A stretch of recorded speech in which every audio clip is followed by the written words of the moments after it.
so excited today to introduce you to Lynda Pianosi as she's going to teach us all about hiking and how she turned hiking into a business. I am a professional interpretive hiking guide.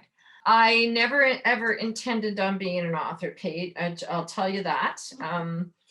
I started off wanting to be a conservation officer. I looked and looked and looked for a hiking book specifically for families, and there wasn't anything. And I thought, ooh, I'm not a very good writer. I've never been great with that. I thought, all right, I'll give it a try. And I did. And 12,000 books I've sold. And now these books are going to be updated. Know what you want and never give up. Don't try to pour from an empty cup. Champagne marketing on a beer budget. It's business advice from Paige the Puppet. Lynda, thank you for joining me. If you could just give a brief description of, what you do. Well, Paige, thank you for having me. I am a professional interpretive hiking guide. I take families and young children and their grandparents out for hikes on the trails in the Canadian Rocky Mountains. I do that in the summer, the winter, the fall, the spring, whenever the trails are safe to take them. And I'm also a cross-country ski instructor. So that's what I do when I'm with families on the trails. I introduce them to the wonderful world of hiking. I tell them about the history of the place they're in. I point out fun little facts about maybe a specific plant or animal tracks that we see.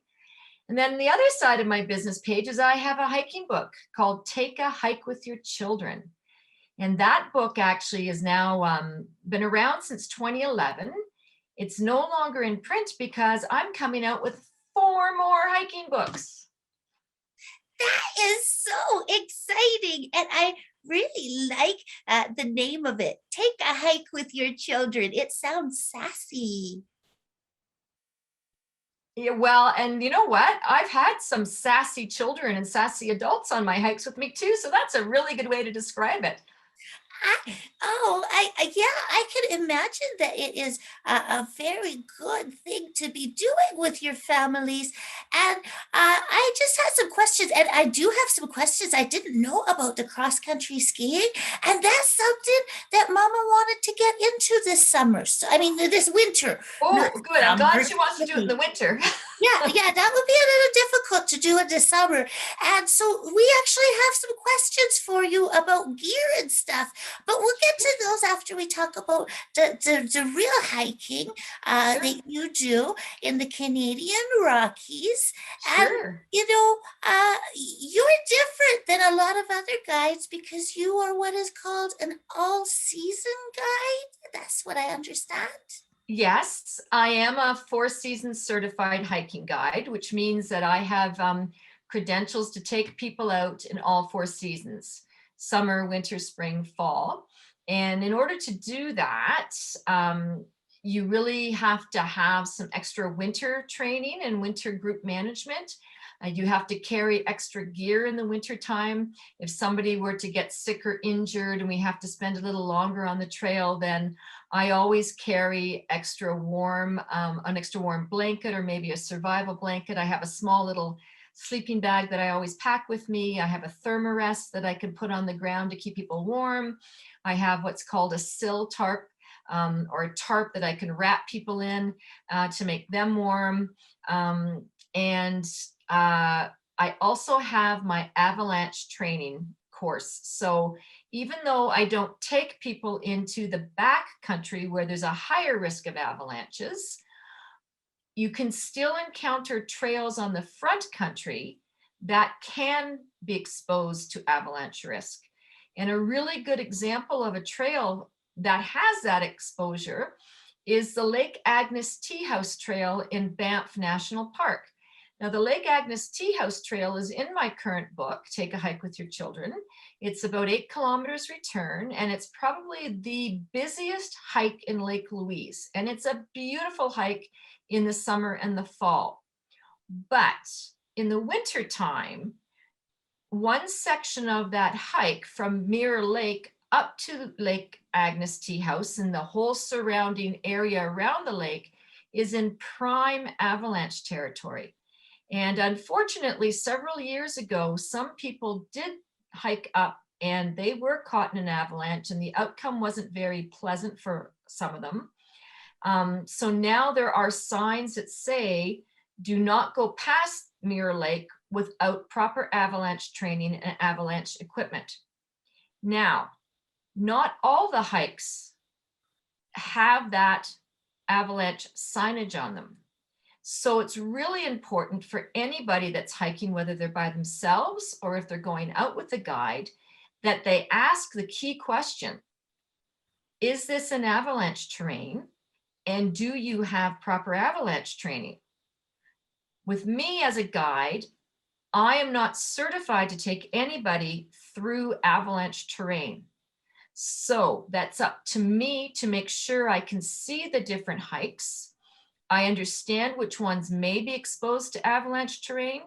I understand that some hikes I can only go so far on, and then there isn't a sign. But it's so important to stay safe when you're going out on a hike because it's supposed to be fun. Exactly. And it's not Exactly. supposed to be scary, but sometimes it can be just because the weather is unpredictable. We live in Canada and we can't, especially in mountains. Mama once upon a time lived in a mountain area, so she has a little bit of knowledge, but she has never, ever been on a hike. And that's kind of the first question I have for you. What's Okay. the difference between a hike and a walk?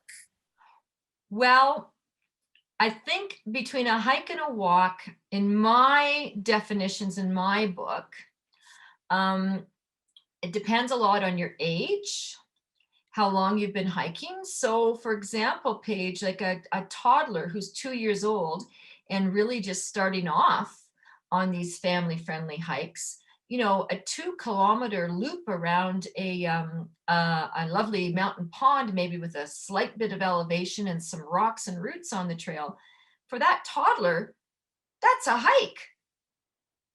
They've just done a hike for themselves. But for myself, for example, that's a really pleasant walk in the mountains around a lovely lake. Or if you're maybe out with your grandparents,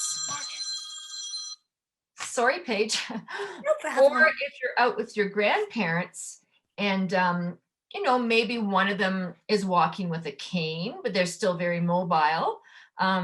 Your idea of what a hike is versus a walk is going to be very different.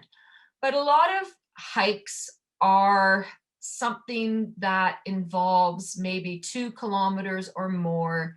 You're in an area where you may have some elevation gained on the trail, or you're going on a much longer distance, because there's some hikes that are 10 kilometers return in distance, but the elevation is minimal. But you're still out in the mountains. You're still going where there isn't any cell phone coverage possibly. So you're out hiking.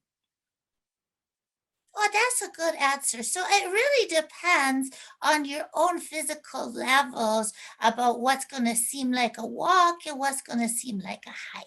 Exactly. Exactly. Yeah. Is there anything special that we need to take with us when we plan to go on a hike? Oh, yes, absolutely. That's a very good question, Paige. And as a professional hiking guide, I see a lot of people out on the trails, and they don't have everything that they should have. One of the biggest concerns that I have when I see people hiking is that they think, oh, it's only a front country hiking trail. I'm maybe 5 kilometers from a town and I've got my cell phone. So if something happens, I'll call.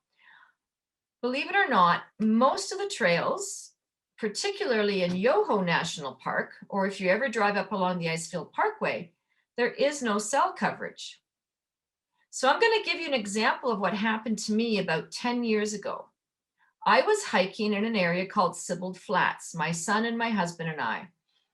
I had now these are the equipment that you have to have, that you should have when you go out. I had my backpack, and in my backpack, I had an extra, it was summer, so I had a raincoat just in case it rained. I had a light shirt that I could pull over that would keep me warm. I had an extra pair of hiking socks in case my feet got wet, because we were actually crossing a little stream area. And I had some extra food. I had my first aid kit, and in my first aid kit, I had the basics like bandages, an aspirin, or some Benadryl if I got a bee sting. I'm not allergic to bee stings, but it makes you itchy, makes me itchy. I also had in my first aid kit some extra food, an extra snack in case I got stuck on the trail a little longer, and I had my water.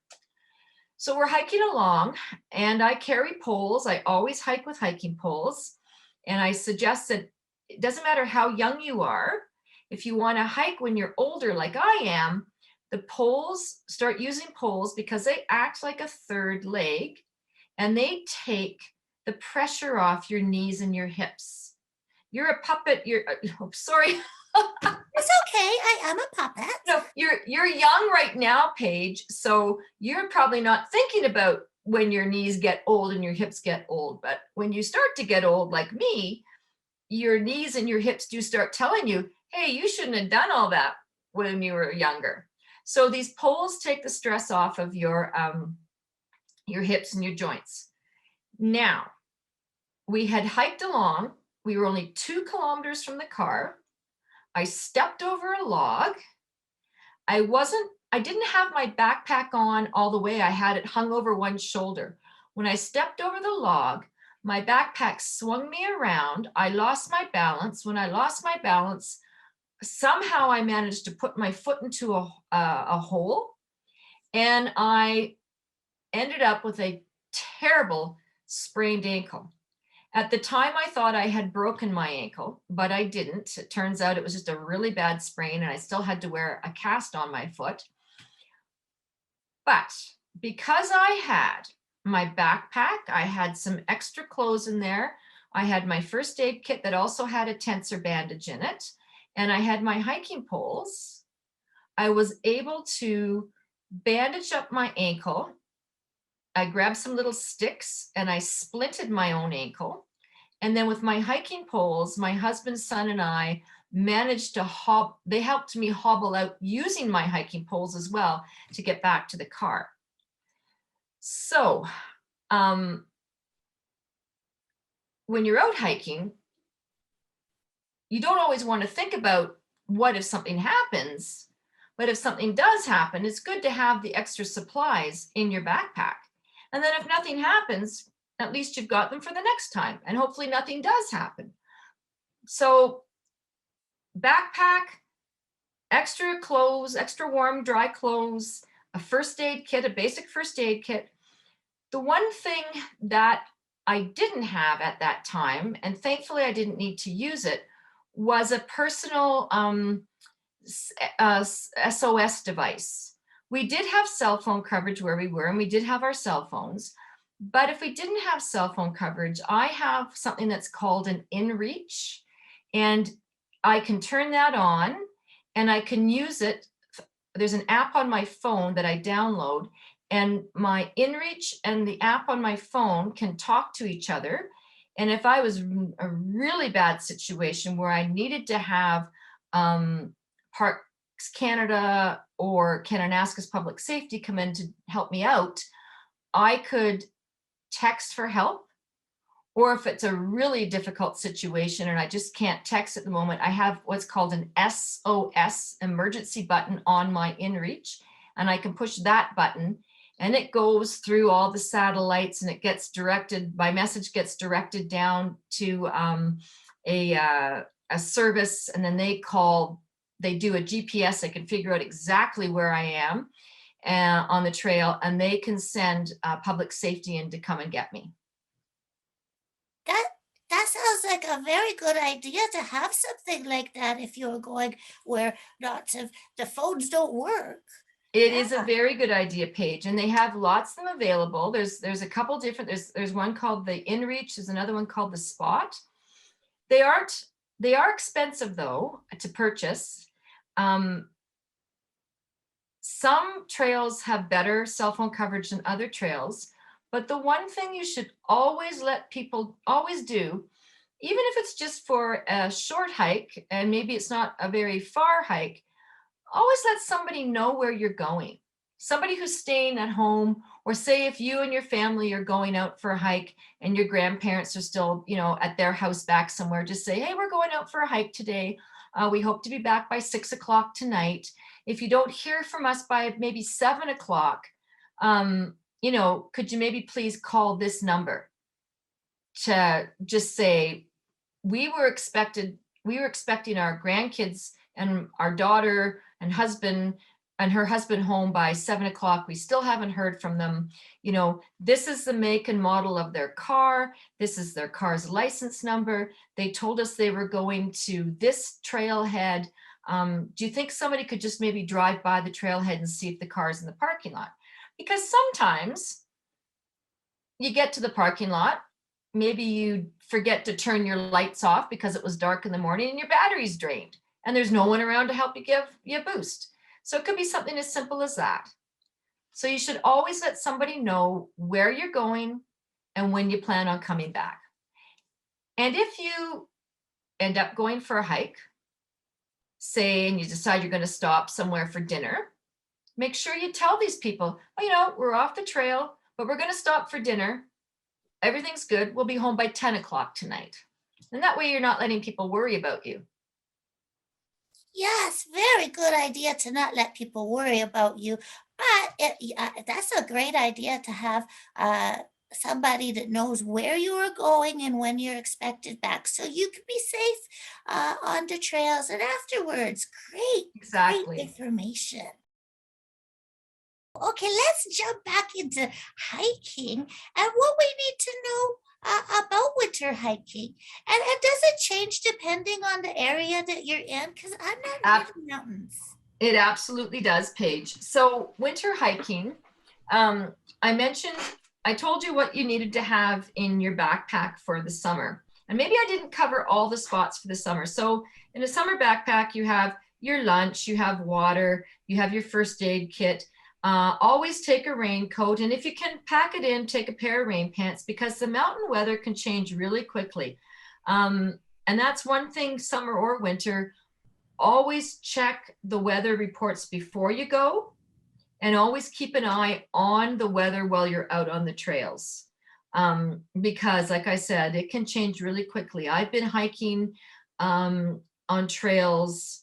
A really good example of this is the Stanley Glacier in Kootenay National Park.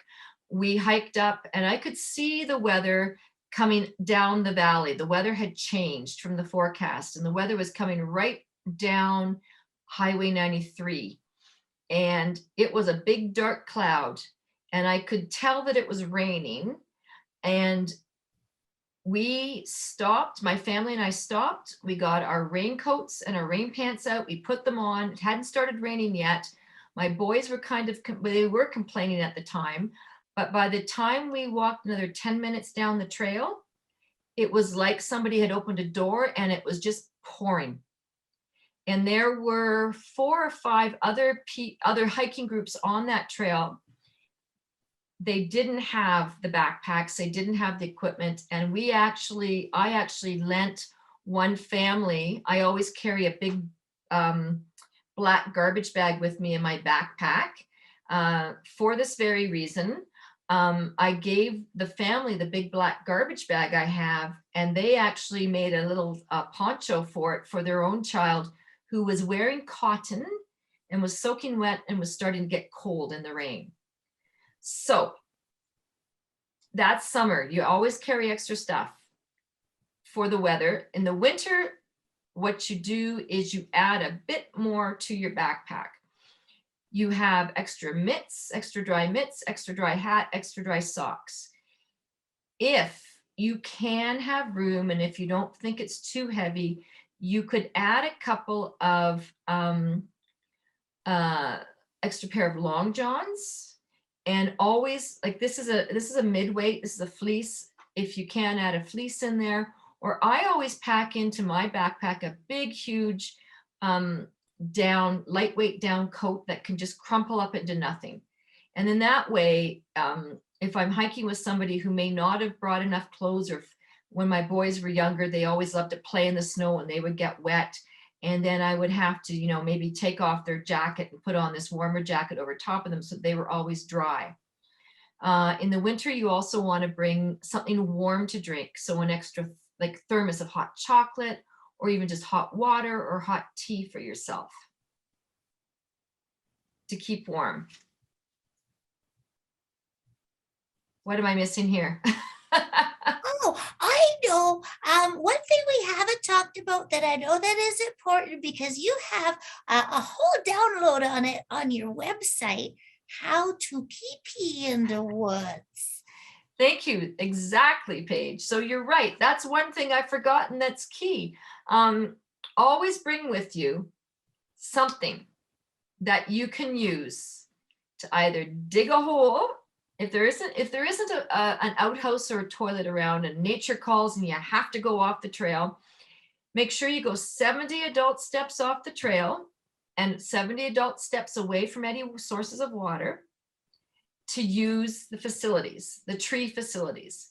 Now, if it's a number one, that's not so bad. But with that, make sure you have a bag so you can carry out any used toilet paper. If it's a number two, make sure you have like a little trowel, or I always look for a really thick stick if I decide I'm going to dig a cat hole, and dig a hole that is where the number two will go, and then I cover it up really well.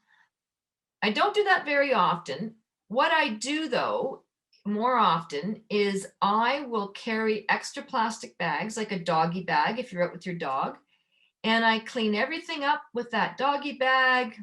I double tie it, I double bag it, and I bring it back out. I carry it back out with me. I don't leave it on the side of the trail, and I never leave just tissues. I know sometimes when you're hiking, if you see somebody, they've just left their used tissue or their used paper, it takes a very long time for that to decompose, to rot away back into the ground. So I always make sure that I have something to carry everything back out with me.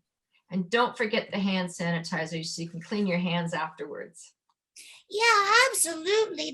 That's important too, but it's also very important to conserve our natural spaces. If everybody went to the washroom out there, it will be soon a washroom and not a beautiful place to walk anymore. Yeah, and Paige, that's a really good point, because there's one hike, there's one trail called Larch Valley in Banff National Park.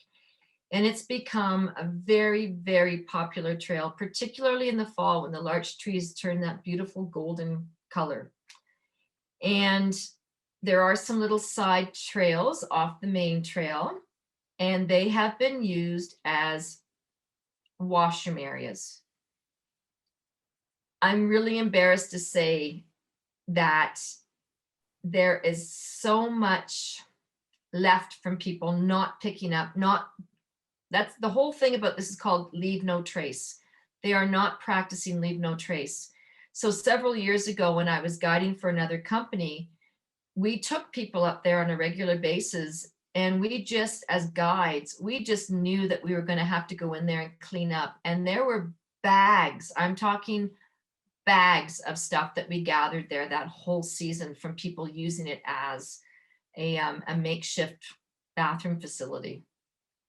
Oh, And it is gross, and you're right, it gets nasty. And not only that, Paige, it can be an animal attractant for some animals too. And if they were to eat the paper, urine has salt in it, our pee has salt in it, and so they might want to lick that or eat the toilet paper that has pee. It just makes them sick too.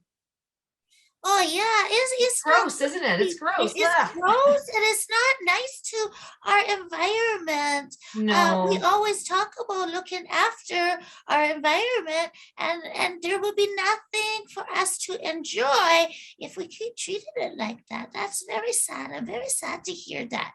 Yeah, Hopefully there's some sort of organization that is helping to teach people better about that sort of stuff. I'm hoping. well, there's signs everywhere, and there is an organization called Leave No Trace, and they have a very clear mandate, and they talk about the 7 Leave No Trace principles. I think it's people like me and people like yourself just trying to educate and make people aware of the Leave No Trace principles more and more so. Yeah, And when I'm hiking with people, that's what I do. I talk about the Leave No Trace principles, like stay on the trail, don't go off the trail. Pick up anything if you're out there.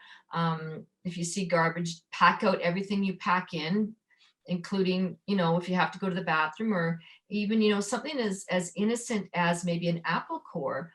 You'd never throw an apple core on the ground out in the wild because, for one thing, it's not a natural food. It does attract animals, and it can attract the big animals like the bears.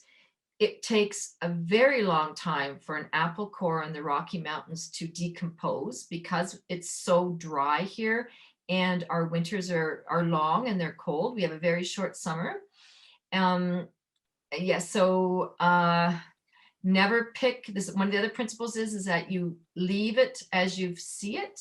So if you see a beautiful flower on the side of the trail, you don't pick it and bring it home to show somebody. You leave it there for other people to see it. And the other really big thing that we're seeing now that Parks Canada does not want to happen are people are making Inukshuks. They're making little, do you know what an Inukshuk is, Paige? yes. Mama Yes. used to live in the Arctic, and Okay. Inukshuks were what they left in the old days to help people guide the trail, and they are made of the rocks. They're Exactly. basically little rocks, but that could be very confusing if people are making them. Well, so what's happening is people are making them, they're going off the trail, so they're not following Leave No Trace by going off the trail. They're going over to all these rock piles, and they're pulling these rock piles apart to make these Inukshuks. Now, these rock piles are key homes for a lot of animals, pikas in particular. And what people normally don't think, because they don't see them because they're so well hidden, are all the insects. So if you're an insect and you've got this lovely little home underneath a rock, and all of a sudden somebody comes and picks it up to make an Inukshuk, you've ruined the little insect's home, or you could have ruined the pika's home, and you are not leaving no trace. You are creating something that's not natural.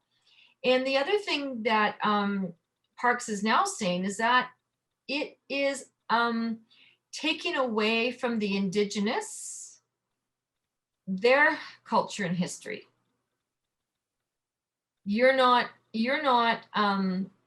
somebody from the Arctic, you're not Inuit, so you're building something that is not part of your own culture.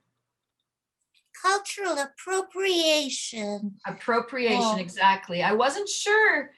You're a smart puppet. I didn't know if you knew that word or not, so I was trying to work around saying it a different way. I am for all ages now. I used to be for preschool, but I am for all ages now. I am focusing on business stuff now, and so that's why. Excellent. But Excellent. I wanted to. Yeah, but I wanted to learn a little bit about hiking because as small business owners, it is very important to remember our health, and getting back to nature is part of being healthy. And if the entrepreneur has children, this can be a way to work in family time and nature time. And that's why I thought it'd be nice to introduce my audience to the concept of hiking.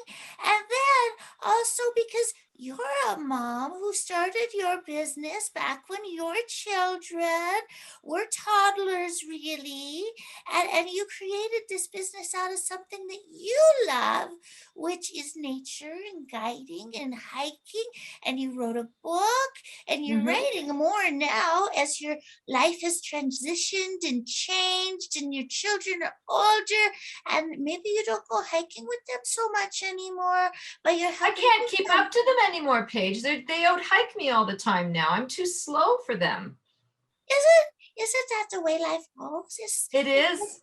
You know what? It's a great feeling to see so I started hiking when my boys were still babies. I was carrying them in backpacks.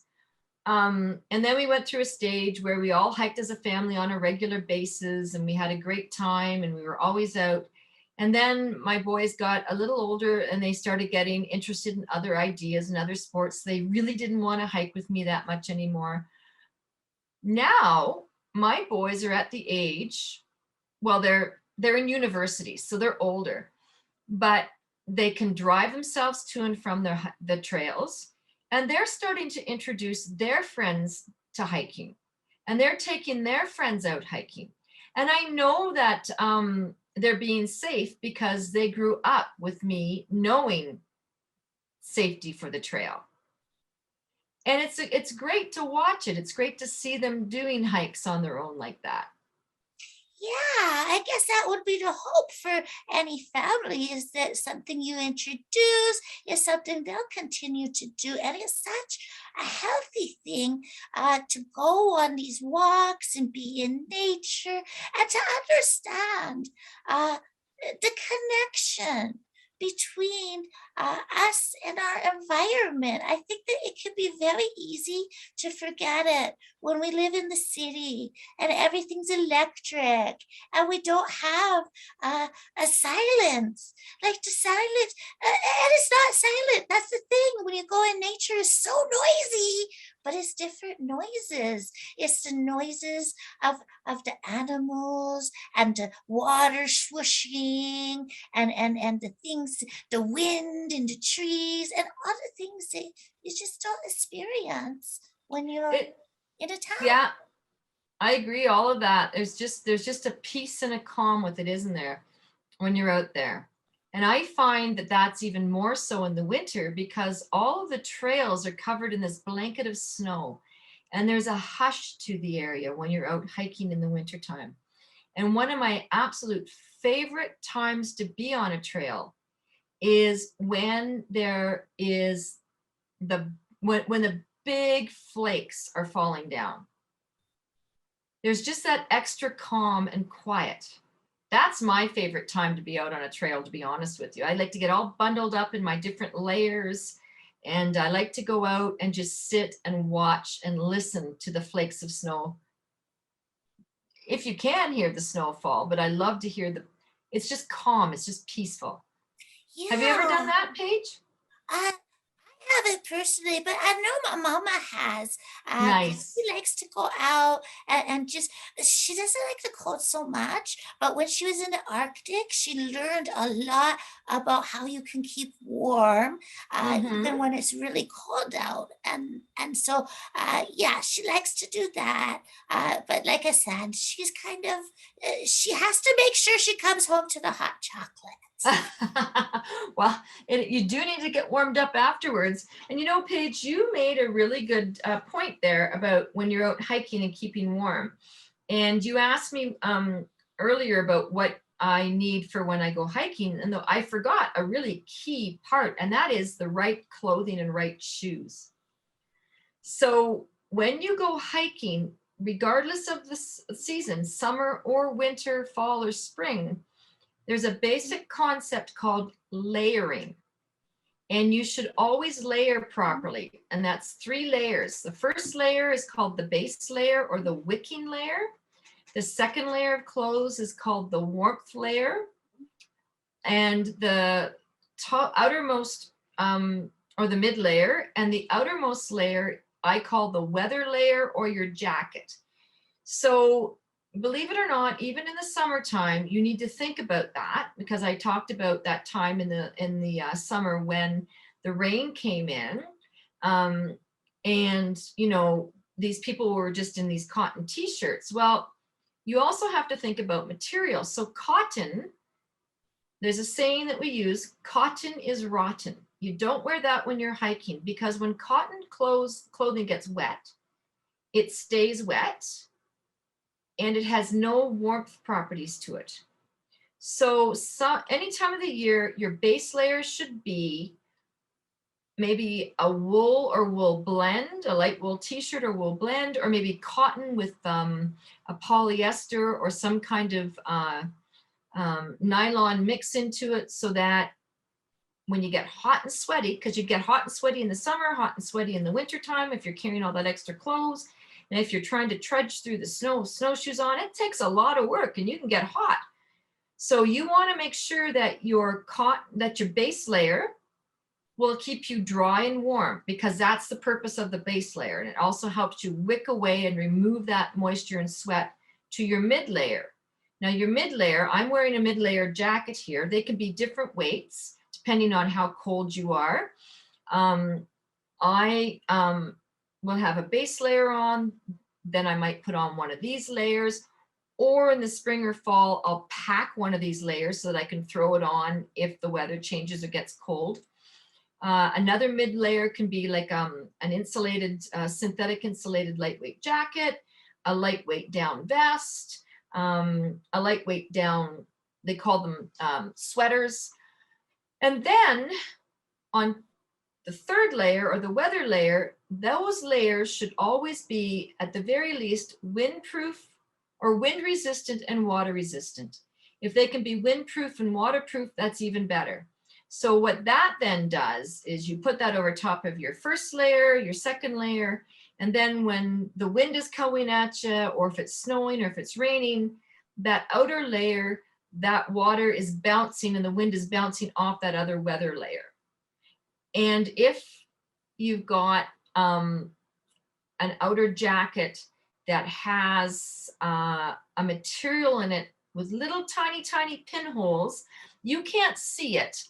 But the way I'm describing it is that think about a really thin net, with tiny little holes in the net. That's kind of what that material is like. And I don't know how they do it, but somehow they've manufactured this material so that the sweat from your body is still coming out from your base layer, it's coming out through your mid layer, and then somehow it still makes it out from your outer jacket layer. But that material has been manufactured in such a way that the rain can't go back in to get you wet. So that helps you keep warm and dry. And you need to be warm and dry in any season that you hike in. Because believe it or not, hypothermia can still happen in the summer. Hypothermia happens when your body temperature drops below a certain temperature and you can't get warm. Again, I'm going to go back to that example at Stanley Glacier. Those people that were hiking on that trail when the rain hit, they did not have raincoats. They were all in cotton and the weather was cooling down. That's your prime example for getting hypothermic in the summertime. People always think, oh, you can get hypothermia in the wintertime. Yes, you can. But there's that mindset, particularly if you're growing up in Canada, to dress for the winter. Yeah, that's a very good point. I'm just talking way too much. No, that's why we have you here, because you are an expert in this sort of thing. Oh, okay. And, well, you've been hiking for most of your life, and you've taken your children and other people's children and taught other people how to do this, and you wrote a book. So it's okay if you talk, because then we can learn. Okay. And I am learning so much. That's great. I'm glad you are. Yes, I never would have thought of hypothermia in the summertime, and yet I know how cold it gets. nuts. I mean, especially in the mountains. You know what? Mama was in the mountains. It was July 1st. It was Canada Day. You know what happened? It There snowed. was snow. No, There was snow in the mountains. And I was like, it's summer. Hello. It snows in the mountains in the summer. So I know it could get cold any time of year. And okay, I like my weathermen, okay? But they're not often right, okay? They get it wrong so much that you can't really say, oh, I looked at my weather app and it said it was going to be fine. Well, you can go out and it can say fine, and then you can have a snowstorm or a thunderstorm or whatever. It could be Yeah. a time of year, right? And Yeah. hail, I'd imagine. Oh, yeah. Yeah. Yeah, absolutely. And Paige, you bring up a good point. When your mom was in the mountains, there is an area in Yoho National Park called Lake O'Hara, and it's my favorite place in Yoho National Park. And I've only ever hiked there in July. And believe it or not, every time that I'm there in July, the last little bit of the trail to two of the lakes we like to go to, we are always going on snow. Big patches of snow are still there in July. So yes, you have to be prepared for weather changes all the time when you're in the mountain. Absolutely. And even when you're not in the mountain, because I will tell you, there was one time, it was August 1st, and we were in the city. This was in Edmonton, so it's not even like in the mountains or near the mountains or nothing. And it was August 1st, and hello, there comes the snow. Yep. We live in Canada, it happens. It didn't stay, obviously, but Right. it happens. You can Well, living in the mountains, living near mountains, you're going to get weather like that too. And I can tell you why that is, but that's for another conversation. that gets into geology and geography and all that Oh, sort of yeah. stuff. Yeah, that's Absolutely. more complicated.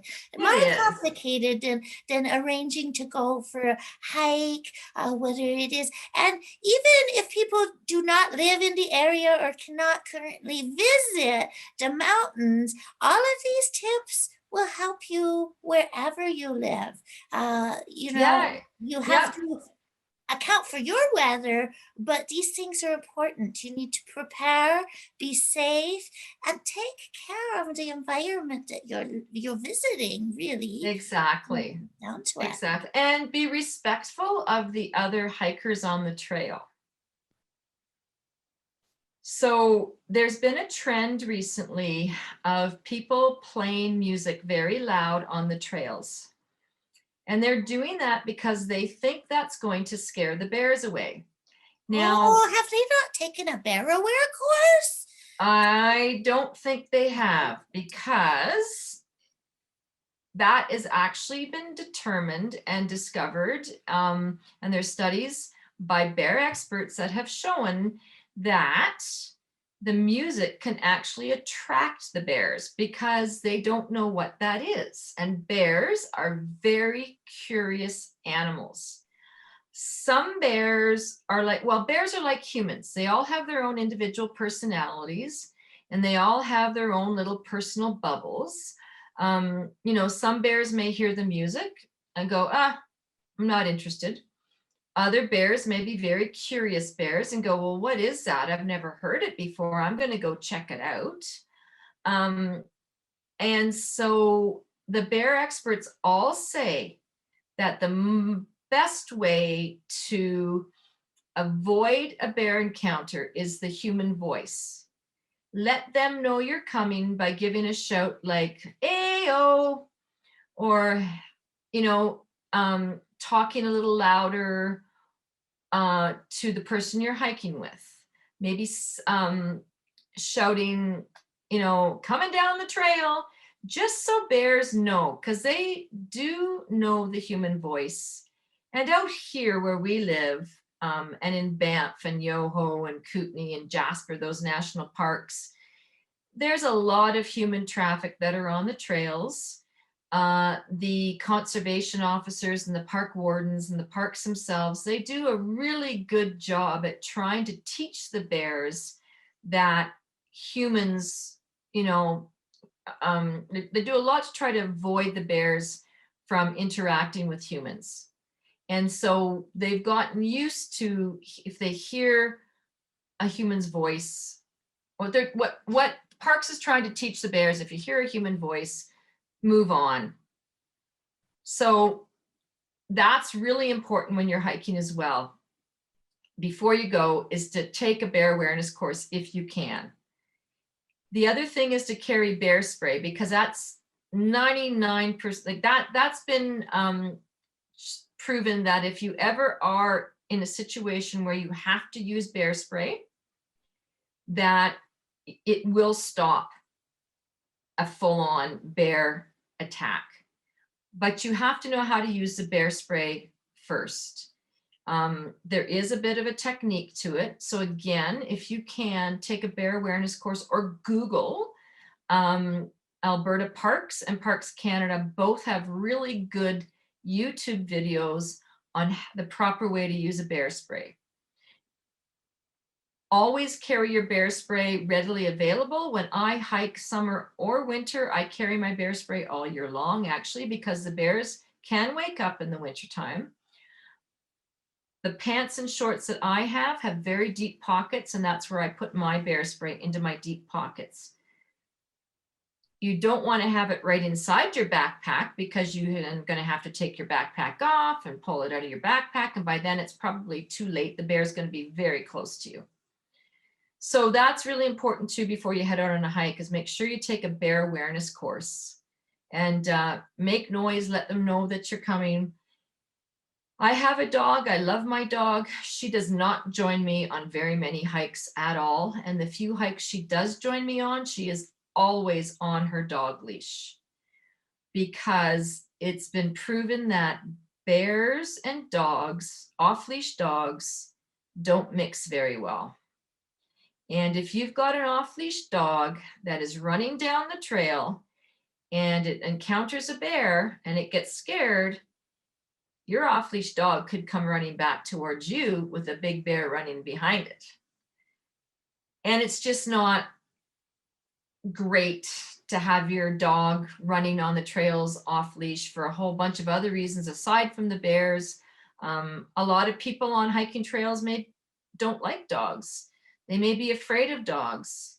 Other dogs may not like your dog. So you could end up with an actual dog fight if you've got your dog running off leash.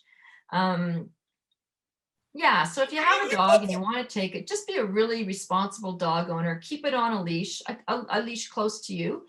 And again, same thing with how to pee-pee in the woods. If your dog does that, poops in the woods, you make sure you take it out with you. You don't leave it on the trail.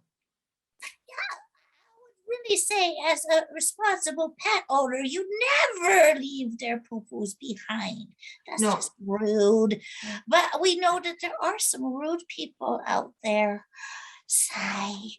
Anyway, yeah. I don't know if they're, Paige, are they rude or they just don't know? I think they know. I'm sorry. There is just too much of it for me to be convinced. I mean, you know your doggy poops. You know. Yeah, that's true. That's true. Sorry, if you don't have a biggie, it happens sometimes. You go along and puppy does it accidentally or whatever. That's one thing. But for the most part, if you are going, in my opinion, on a walk with your dog and you don't have the biggies, you are being an irresponsible pet owner. I agree, particularly if you're in the city, you should know better, that's for sure. But what I was trying to get at is I know some people, and this goes back to the whole education about hiking. There are some people that have never, they see all these hikes on Instagram or social media. And I follow a lot of Facebook pages, hiking Facebook pages, and I'll see these questions about, oh, I want to do this hike, I want to do that hike. And some of the responses I see make the hair on the back of my neck stand up, because someone's going to get hurt. And the other thing I see sometimes is, oh yeah, you can take your dog, but I think what happens is they may be very responsible dog owners in the city. They may be picking up their dogs and the poop in the city, but they're out in the middle of nowhere. They're out in the middle of, the mountains. They're on a trail and they think, oh, my dog is pooped. I'm just going to push it off to the side of the trail and it's just going to decompose. That doesn't happen. It's the same as our own poop. It's not going to decompose. And the problem with the dog poops are sometimes, oh, this is getting pretty gross, but sometimes I've seen in my own dog's poop, there'll be whole pieces of dog kennel foods, like dog food still. It hasn't been digested. And that can become an attractant for coyotes, cougars, and bears. And so these people that don't pick up because they think, oh, I'm out in the wild animals poop here anyway, I'm just going to leave it. Yeah, but they have to understand that the animals that are out there in the wild, nature is accommodating to. But the doggies, they are strangers in that place. Exactly. Food. Yeah, and that's what I was trying to say too, is that I don't think people really understand the full concept of, your dog. Yeah, it's going to poop out there, but it's not natural. It needs to come back home again. But I do. The other thing I see, Paige, that drives me absolutely crazy, and I don't know why people do this. I'll see bags of dog poop along the trail. Like I've hiked into a lake that's 10-kilometer hike return, and there's a bag of poop up at the lake. Well, that bag of poop isn't going to grow its own set of legs and walk back down the trail. It's okay, good, you've bagged that poop, but make sure you take that bag of poop back out with you, because they don't have people, parks doesn't have staff going along the trail picking up the garbage. That's up to us. Yeah, I think sometimes there is an illusion, or they think that the parks people are a custodian or something is going to come along and clean up after them. I think maybe they don't understand that it's our responsibility as visitors to these places to, again, like you said, leave no trace. We are not, I think that maybe, especially if people come from the cities, they don't maybe understand that there's no people that are doing that job. It's not like the people go and do that. It's not like there's a lot of people in the cities that come out and hike on a regular basis, and they're very responsible hikers, and they really do practice leave no trace. I mean, I know several of the people I guide with live in the city, and they come out and guide out here. I think what's happened is social media has become such a big influencer on people wanting to come out and hike, that there isn't the education around beginner hikers. The education isn't there for some beginner hikers to come out. Yeah. They see a picture, they want to go out and take a photo in that same location, but they don't understand everything else that it takes to get to that location. You do need to have a properly prepared backpack with all the things that you need in it. You do need to bring along, the poop bags and everything. You do need to make sure that you've checked the trail reports before you go. You need to have your bear spray. You need to know how to use it. They just see, and don't get me wrong, I mean, there's some beautiful photos on social media, and there's some very well-educated and well-versed individuals on social media that are posting pictures of these locations. But there are other places where it's all about chasing the gram, as they say, going out and getting that snap and that picture without any regard to what's really happening to get that photo for your photo album. Absolutely. And that's why publications like this are so important, so that we can share the information, because I know that Mama definitely wants to put more nature in her life in 2022. But to do that, we need to do it properly and make sure that, she's safe. She has to come back home to me and all that. Right. Right? And so in order for that to happen, we need to have a little bit of knowledge. And if they get your book, which is currently, I know we are waiting for availability of the new Yes. books. They're coming because yours recently went out of print. And Mhm. maybe that's a good segue into how you turned your life into a business and how you became an author. Well, I never ever intended on being an author, Paige. I'll tell you that. I started off wanting to be a conservation officer. And I actually did take 1 year of fish and wildlife biology at a college. And then I realized at that time, way back when, I'm not going to tell you the year, I would never ever get anything more than maybe 6-month contracts at the time. And I didn't want to always just be working on 6-month contracts. So I went into something else. But I grew up in the country. I grew up with parents, my father in particular, who insisted that we spend as much time outside as possible. And I grew up before the internet, so I really didn't have the pull of the internet to, be online to do stuff that way. So my whole childhood was basically outside. We spent a lot of time outside, and I just carried that into my adult life. And when I had my own children, I carried that into their lives when they were younger. We spent as much time outside as we possibly could. Then when we started hiking with them, I looked and looked and looked for a hiking book specifically for families, and there wasn't anything. So my husband said to me, well, you know what? Why don't you write your own? And I thought, ooh, I'm not a very good writer. I've never been great with that. I thought, all right, I'll give it a try. And I did. I wrote a book called Take a Hike with Your Children, and I wrote the trail ratings from a child's walking perspective.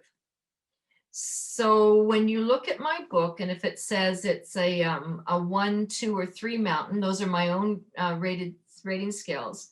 You know that that's from a child's walking ability. And so I self-published that book in 2011.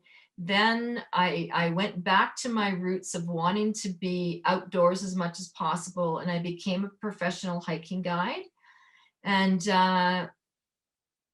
12,000 books I've sold. And now I'm coming out, I'm updating these books are going to be updated from my new book. I've got a whole bunch of more information in there that I'm sharing. And I'm going to put a lot of the hiking 101, like what to pack in a bag. I'm going to have links to weather networks, trail reports, avalanche reports, all on my website. And then I'm going to have the books that people can purchase so they can go on the different hikes. Now, myself personally, I've been on every 10-kilometer hike and under in Jasper, Kootenay, Yoho, and Banff National Park, and I've been on them summer and winter. So my new books are also going to include safe winter hikes. I am just so excited for that. And it's just so awesome. And what I really like about your story is that your business came out of a problem that you were having, and you were able to create something to meet the need that you had that really helped over 12,000 people so far. Yeah, it's Amazing. crazy. I still can't believe it. And I guess I've got a good thing because other people kind of like what I've done, and they've started writing some family hiking books as well. So there you go. But you were the pioneer and the I was first. the pioneer. I absolutely was the pioneer. And I think people are really going to like my new books that are coming out. There's a real twist to them. They're a little different than my first book. Like I said, they've been greatly improved upon, and I hope people see the value in them, the next set that are coming out. Oh, absolutely. I think that they are going to be really impressed with the work that you have done. And, you already have even as they are waiting, I really encourage my fans, if you have enjoyed this interview, to go on over to Three Mountain Family Hikes. You go to that website and you sign up for the newsletter, because every month she sends really good information. One month it was about bears, and another month it was about the lurches and the beautiful golden. And I explained, exactly what the lurches were and how they're different. And then there was the one that you had that was about the witch's hat. The witch's broom. The witch's Yeah, the broom. witch's broom. That's Yeah. right. It wasn't the hat, it was the broom. But it's a nature thing, and it was in your newsletter. So even as we're waiting for your new books to come out, you always have something of value in your newsletters that come out. And so in your entrepreneurial journey, now you said it was kind of an accident that you became an author and an entrepreneur. That was kind of accidental. And you know what? That's what Mama finds a lot in her business, is that creative, independent entrepreneurs kind of get there by accident. So if you could just share maybe one of your biggest lessons that you've learned in becoming an accidental entrepreneur. My biggest lesson I've learned is I should have embraced social media a long time ago. And I know that sounds really counterproductive about everything that we've said, everything that we've talked about in the last little while about how, unplugging and getting outside and getting away. But the biggest lesson I've learned is that you need to have, in this day and age, a really solid online presence. And you really need to embrace the fact that if you can't do it yourself, you hire someone to help you do it for you. Because I'm now, yes, I've sold 12,000 books, but I sold those primarily through retailers and through book distributors. If I'd had a better website right from the start and had a larger online presence, I probably could have sold a lot more books online than going through the retailers. And if we're talking strictly business now, which I think this question was about, when you sell through, so I'm in Chapters, I'm one of their vendors, but I give up 45% of my profit to them right from the start.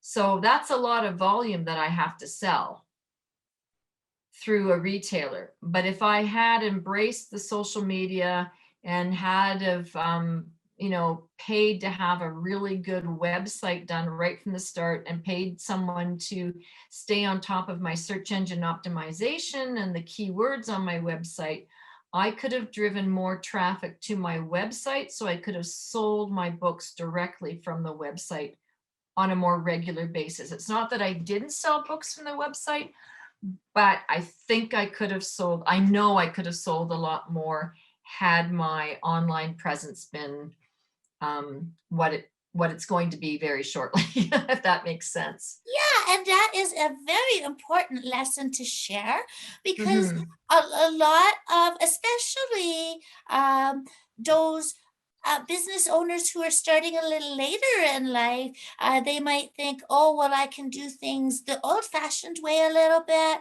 and so on. But the landscape has changed. It's not the same way that it was even Yeah. a couple years ago. Things have changed in terms of, a lot of people don't even buy in malls anymore. They look for the things online. And as you said, the profit margin in self-published books is diminished when you have to go through many hands. Exactly. And there's a lot of other, I know we're talking business now, so this is probably for your older crowd that have businesses, but there's a lot of ways with a really good website and good social media presence. There's other ways to make what I've been told is called passive income from your websites. You know, and so I think, like, when I self-published in 2011, I think Facebook had just started, really. I mean, you know, it was there, it was new. I did very well on Facebook when I first started, but then I started guiding, and I, you know, and the books were selling like hotcakes. They were doing really, really well. I was dropping off, you know, sometimes 200 books to one location on a regular basis, you know, sometimes every third week in Calgary.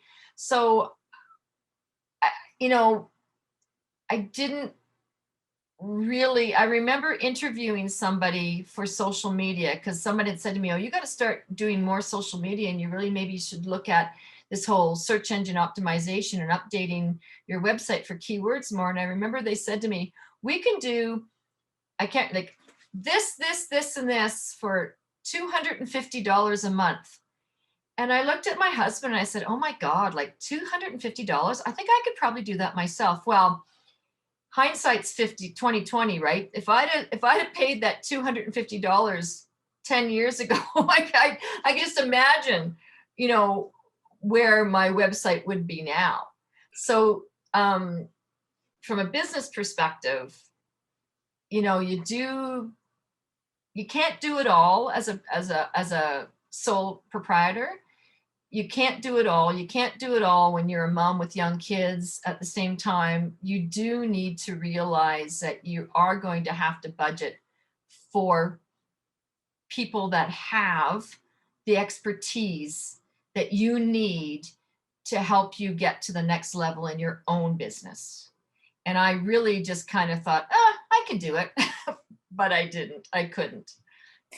Yeah, and what Mama always says is, just because you can do something doesn't mean you should do something, because as we all know, being a business owner is a busy thing with Yeah. lots of hats to wear, or Yeah. as they say, the balls to juggle. Yeah. And yeah, and to move forward, sometimes we have to let things go so we can really concentrate on the things we're actually good at. Like, if you spend time on your website, that's time you are not on the trails. Exactly. Yeah. That's excellent advice. So thank you very much. I can't believe it. We've been talking for over an hour. Oh my goodness. I think we might have to put this into a couple of different episodes, so that we don't overwhelm our viewers. But we'll figure that out later in the editing process. For now, I'm going to say thank you so much for being a guest on my show. Paige, thank you for having me. Know what you want and never give up. Don't try to pour from an empty cup. Champagne marketing on a beer budget. It's